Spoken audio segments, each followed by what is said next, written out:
교황권이 절정에 이르렀을 때 그때 어떤 교황이었는지 이름 기억하시나요? 이노센트 3세라고 했죠. 이노센트 3세. 이노센트 1200년대에 교황권이 최고의 절정에 이르렀어요. 이노센트 3세 때 허름한 옷을 입은 12명의 젊은이가 교황궁에 찾아옵니다. 아주 허름한 옷을 입은. 그런데 이 교황궁의 앞에 와서 교황을 만나기를 요구를 해요. 근데 옷을 보니까 다 거지들 같아. 교황궁을 수비하는 대장이 아니 거지들이 교황을 만나려고 하네.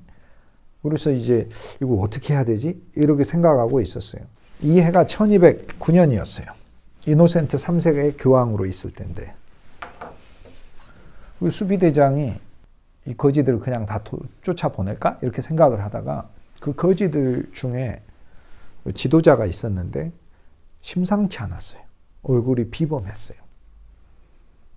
저와 여러분도 사실 그래야 돼요. 우리의 외모, 입고 있는 옷이나 뭐 이런 부분들이 허름할 수 있어요. 그러나 우리의 얼굴과 우리의 눈은 빛이 있어야 돼요. 얼굴에는 기쁨이 있고 믿음이 있고 우리의 눈에는 반짝반짝 빛나는 게 있어야 되죠.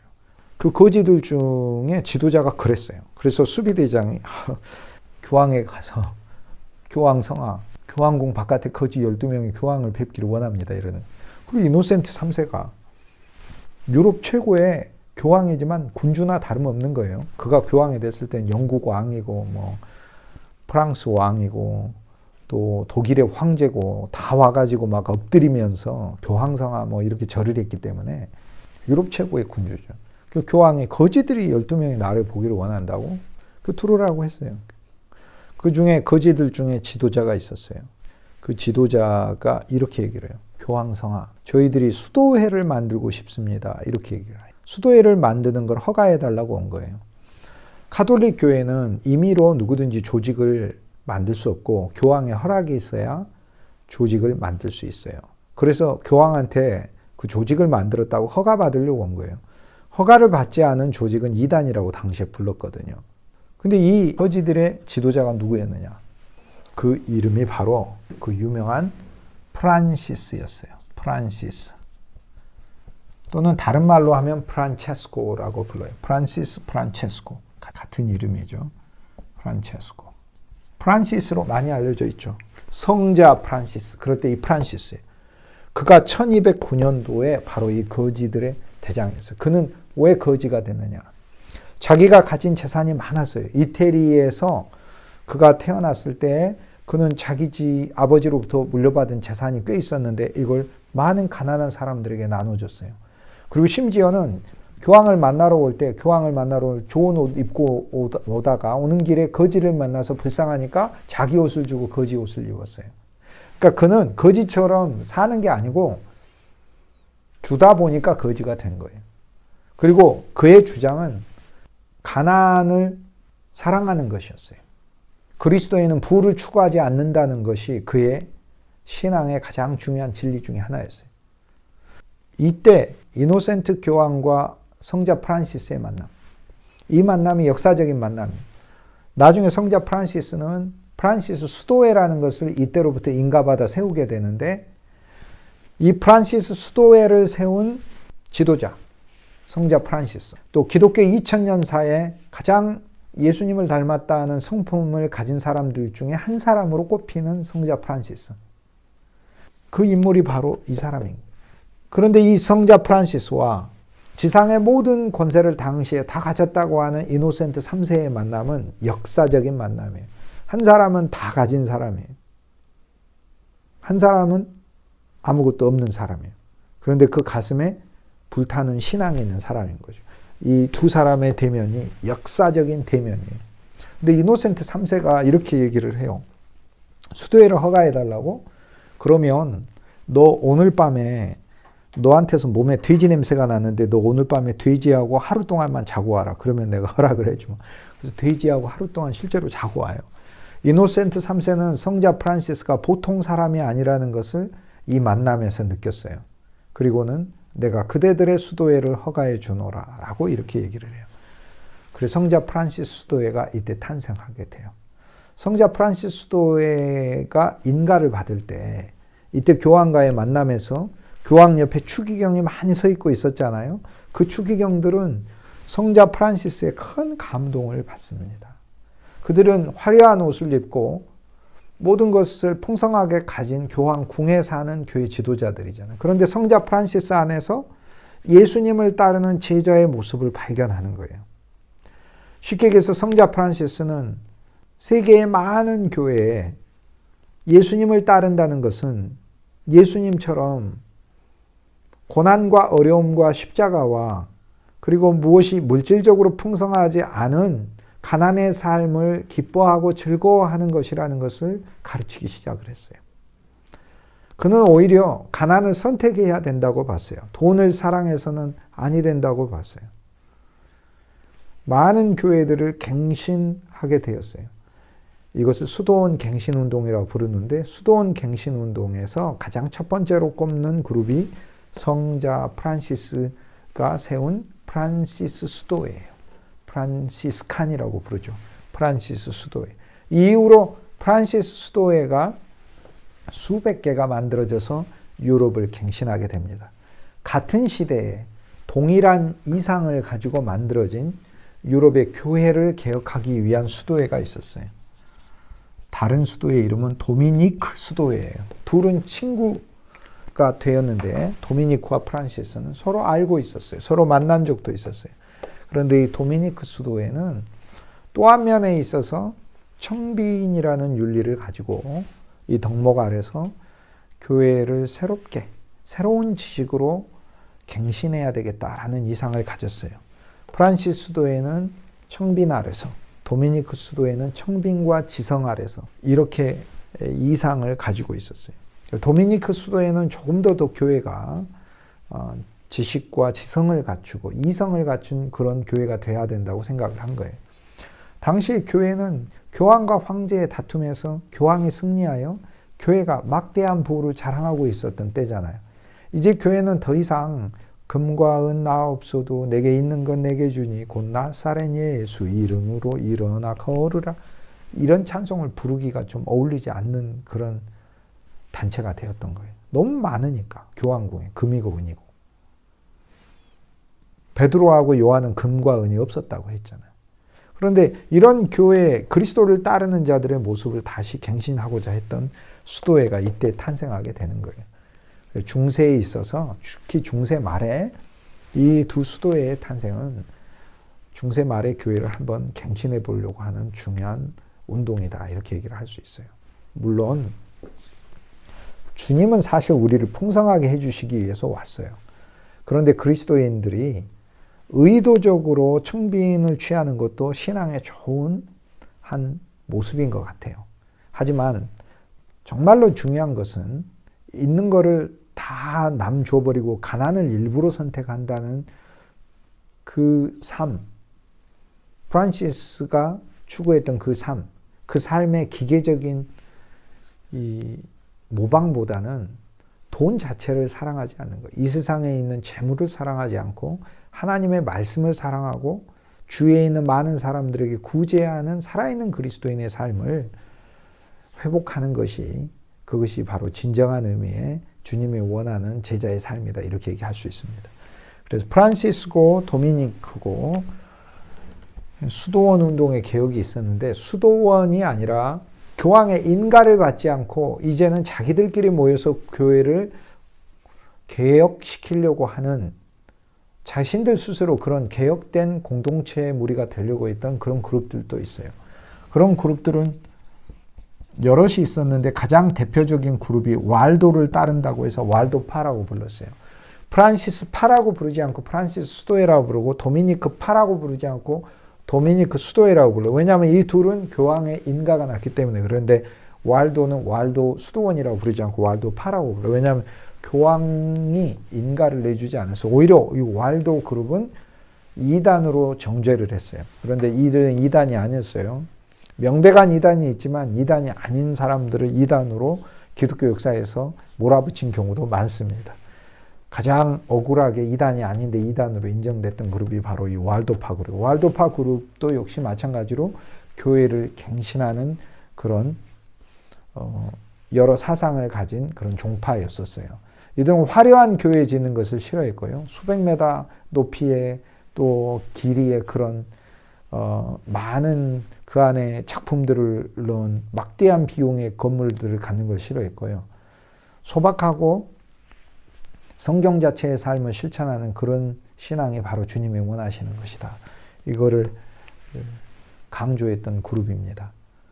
또 부패한 사제들이 아니라 하나님의 말씀, 또 하나님께 기도하며 진짜 참 목양을 할 줄 아는 그런 신앙의 지도자들을 강조했던 그룹이 바로 왈도파예요. 그래서 왈도파 입장에서 봤을 때 교황직이라는 것 자체가 이미 그리스도의 제자에서 너무 멀어진 것이다. 이렇게 볼 수밖에 없었던 거죠. 그런데 차이가 있다면 프란시스와 도미니크는 그런 제도 아래서 제도를 수용하고 개혁하려고 했던 그룹이고, 왈도파는 제도 자체의 문제점을 봤던 그룹이다. 이렇게 얘기할 수 있습니다. 중세 말에 교회를 개혁하고자 했던 가장 중요한 그룹 중에 하나다. 이렇게 얘기를 할 수 있어요.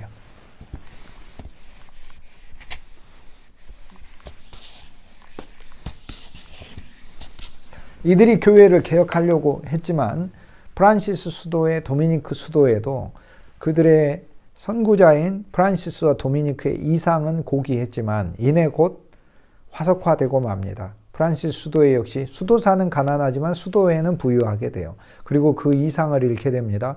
도미니크 수도회는 지성을 닦는다고 하면서 지식을 많이 가져서 오히려 다른 사람들을 정죄하는 이단 간별사 역할을 한다고 하면서 나중에 우리 개신교회가 탄생했을 때는 핍박하는 그런 그룹들이 되기도 합니다. 결국에 이 수도회도 그 이상을 잃어버리고 초기에 고귀한 목적을 잃어버리고 타락한 모습을 보이게 되는 것이죠. 여기서 우리가 주목해야 될 점은 바로 어떤 운동이든지 초기의 이상이 계속해서 지속되는 것은 끊임없는 내부의 갱신이 없이는 안 된다는 것을 알 수 있어요. 사실 중세의 프란시스 수도의 도미니크 수도에도 출발은 참으로 아름다웠어요. 그러나 그 과정에 있어서는 그 이상을 잃어버리게 됩니다. 이것은 계속 반복돼요. 마찬가지예요. 우리 개신교회에도 500년 전에 출발할 때는 이상은 고귀했어요. 그런데 오늘날 우리 개신교회의 모습을 보면 중세 때 오히려 개신교회가 개혁하려고 했던 그 대상과 별반 차이가 없음을 알 수 있어요. 교황 한 명이 없는데 교회마다 교황이 있는 경우도 많잖아요. 많은 부패들이 교회 안에 있으니까.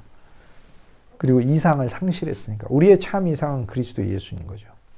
프란시스 수도회와 도미니크 수도회는 주님 안에서 청빈의 이상을 갖기를 소망했지만 사실 우리는요, 가난하기 위해서 예수님 믿는 게 아니에요. 가난도 하나의 과정인 것이고 수단인 것일 뿐이에요. 그리고 진짜 신앙은 늘 가난하게 사는 것만이 아니에요.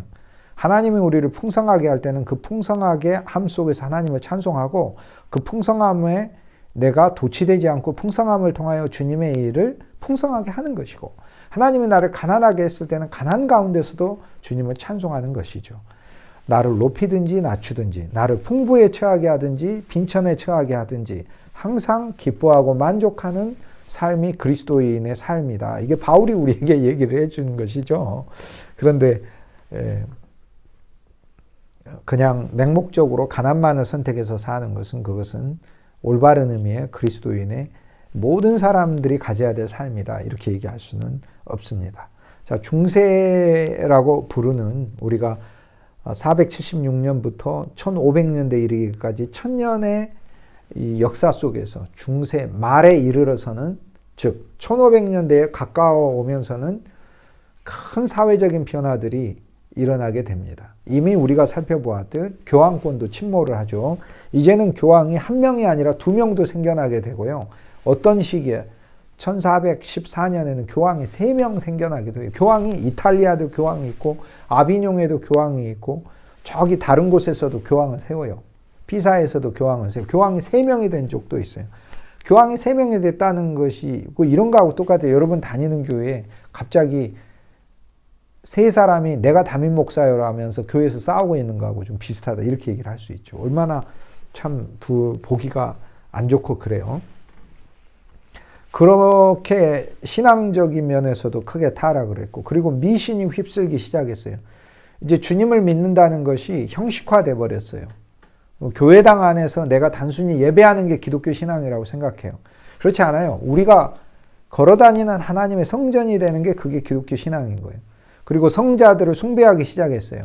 하나님은 우리가 성자를 숭배하기를 원하지 않고 우리가 성자의 삶을 보이기를 원하셔요. 구제하고 섬기고 사랑하는 사람이 되기를. 그런데 우린 성자를 숭배하기를 그런 본래적인 하나님의 진리에서 어긋나고자 하는 그런 본성을 오히려 더 개발한 시대가 중세시대 말이었어요. 지금은 다르냐? 아니에요. 지금도 그런 경향성은 언제든지 반복해서 더 심화될 수 있는 거예요. 중세 말에는 큰 십자군 운동 때문에 이슬람하고도 전쟁이 많았고, 그리고 특히 중세 말엔 전염병이 전 세계를 휩쓸었어요. 이것을 뭐라고 부르냐면 흑사병이라고 불러요. 흑사병. 지금 우리의 시대도 전염병으로 인해서 온 세계가 큰 고통을 겪고 있죠. 이때도 유럽에 흑사병이라는 이 병이 이 주위 벼룩이 옮기는 패스트 균에 의해서 유럽 인구의 3분의 1이 목숨을 잃었어요. 그러니까 사회가 한마디로 다 파괴돼 버린 거예요. 자, 생태학적인 엄청난 재난이 일어났어요. 들판은 버려졌어요. 농사를 짓지 않으니까 먹을 것이 부족하게 됐어요. 그리고 사람들은 질병으로 죽었고, 일할 사람들도 부족하게 되고, 그러니 기근이 오게 되죠. 그리고 가뭄도 들게 되고요. 많은 이상현상도 일어나게 됩니다. 신앙은 더 미신화됐죠. 그러면 백성들을 목양으로 살펴야 되는 지도자들은 어떻게 되는 거예요? 그들을 위로해야 될 지도자들. 교황부터 타락해 있잖아요. 교황부터 자신의 권력에 심취되어 있고.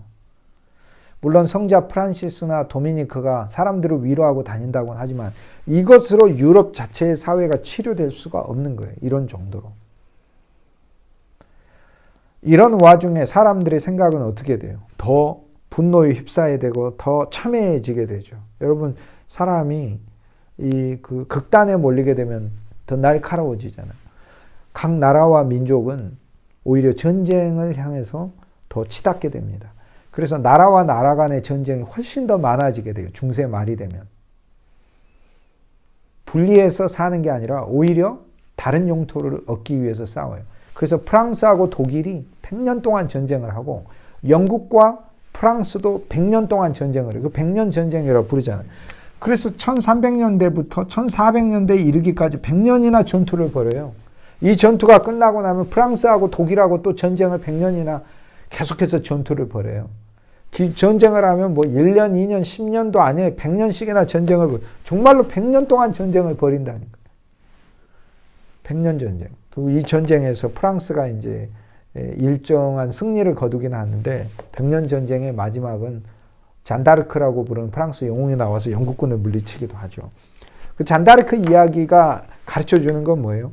100년 동안 전투를 했다 그 얘기. 그만큼 국가 사이가 피폐해졌고 갈등이 첨예했고 전쟁에 의해서 사람도 죽였고 전염병에 의해서 사람들도 죽었고 먹을 것을 생산하지 못해서 사람들이 전체 세계는 침몰하고 있었어요. 침몰. 희망은 없는가? 소망은 없는가? 우리는 어떻게 다시 살아야 하는가? 이게 중세 말에 진짜 심각한 과제였어요. 이때 하나님께서 모든 것을 새롭게 하셔요. 그런데 무엇부터 새롭게 하시는 거예요? 교회부터 새롭게 하시는 거예요. 이것을 종교개혁이라고 부르는 거예요.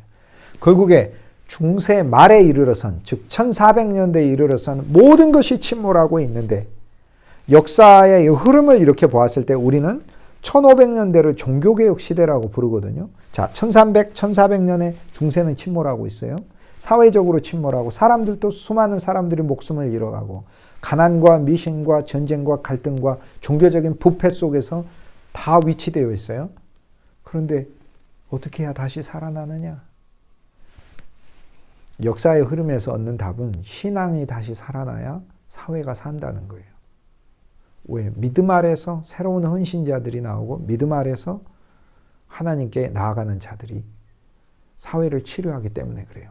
그러면 오늘날 세계는 어떻게 다시 치료할 수 있을까요? 교회가 먼저 하나님 앞에 그 부패와 잘못을 회개하고 교회가 새로워지는 거예요. 우리가 다른 사람 욕할 거 없어요. 우리 자신이 하나님 앞에서 얼마나 부패해 있는가를 깨닫고 날마다 주 예수의 복음 아래서 우리 자신을 씻어 나가는 이 종교 개혁이 우리한테 필요해요.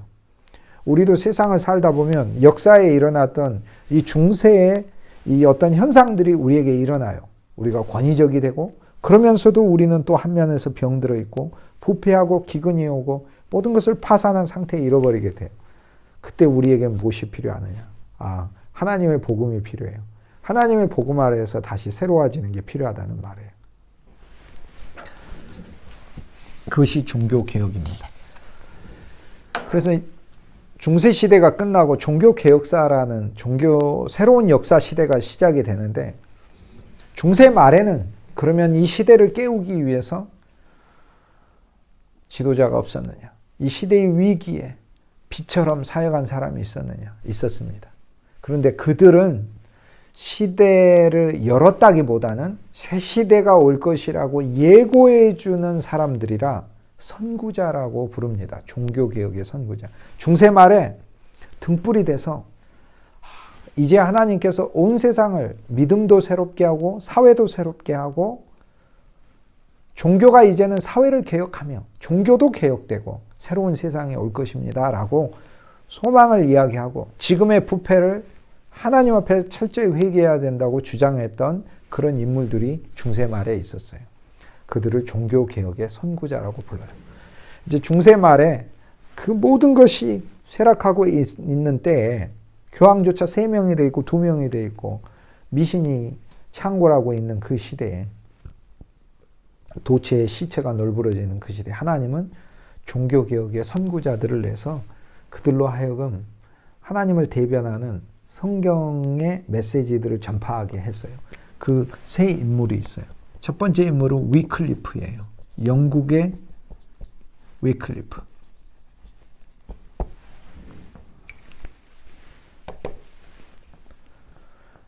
선지자, 영국의 선지자 위클리프. 이 위클리프는 오늘날 이 모든 위기가 하나님 말씀에서 떠났다고 생각했어요. 그래서 성서의 신앙으로 되돌아야 된다고 그는 주장을 했어요. 단순하고 소박한 성서의 신앙으로 되돌아야 된다. 교회가 제도나 전통이나 여러 가지 관습이나 또 화려한 복식이나 또는 교회는 어떤 하나의 자기들만의 영역이 아니다. 성경 안에 명백하게 계시되어 있는 하나님께서 우리에게 가르쳐 주시는 단순한 진리로 교회가 와야 된다. 교회의 갱신과 진리의 회복을 강조를 했어요.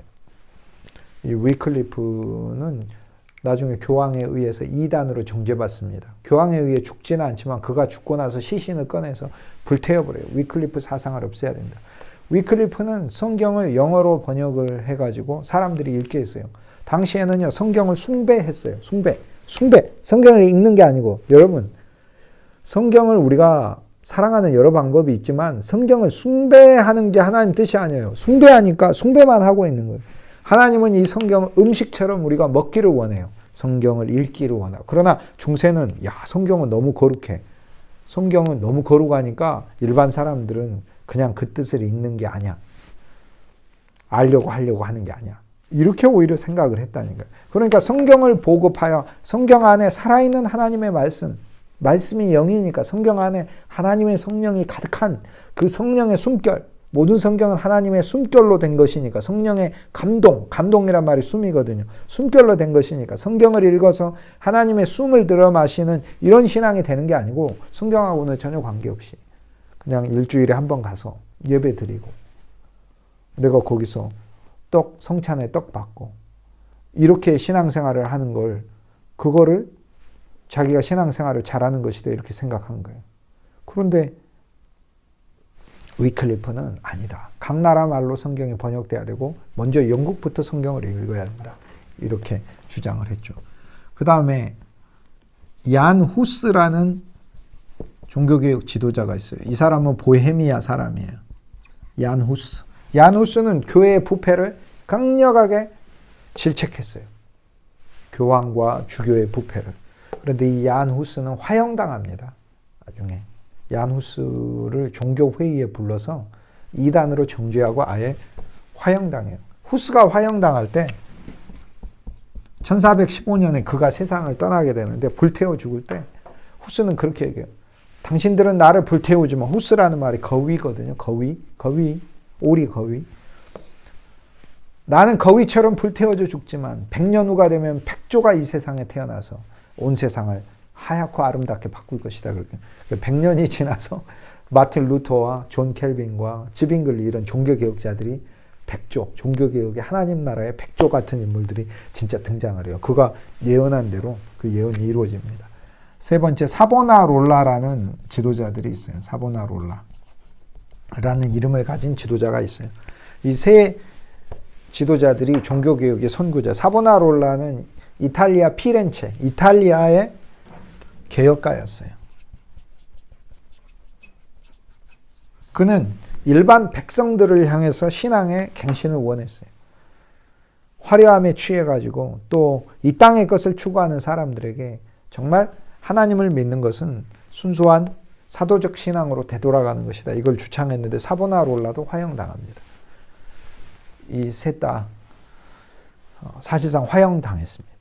물론 위클리프는 죽어서 시신이 태워졌으니까 어쨌든 화형당한 것이죠. 이단으로 정죄됐어요. 이 세 사람이 종교개혁이 일어나기 전에 종교개혁의 선구자들을 이렇게 불러요. 위클리프는 1300년대, 야누스 사보나롤라는 1400년대 인물이에요. 이들이 바로 어두운 시기의 빛과 같은 인물들이었어요.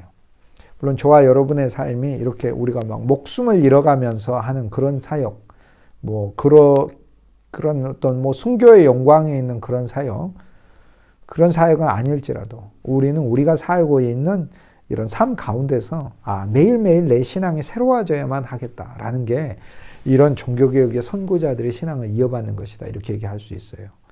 많은 재난들이 있지만 하나님은 이 중세의 침몰 이후에 새로운 시대를 열어주듯 우리에게 새로운 시대가 반드시 열릴 것이라는 것을 역사에서 우리에게 가르쳐주고 있습니다. 여러분도 마찬가지예요. 하나님이 여러분을 반드시 사용하셔서 그것은 새 시대의 주역들이 되게 할 거예요. 중요한 것은 많은 고난과 어려움이 있지만 그러나 우리는 그 급류에 휩쓸려가는 사람들이 아니라 하나님은 우리의 믿음이 갱신되기를 원하시는 거구나. 우리의 신앙이 하나님 말씀을 사랑하고 그 말씀 안에서 진리를 발견하고 또 우리의 신앙이 소박해지고 단순해지고 또 세상을 추구하지 않는 그런 신앙이 되기를 원하거나 이 진리를 깨닫는다면 앞으로 우리들의 삶에 어떤 중세와 같은 혼란의 요소가 일어나도 우리뿐만 아니라 다른 사람들까지 갱신시켜 줄 수 있는 그런 삶이 될 것입니다.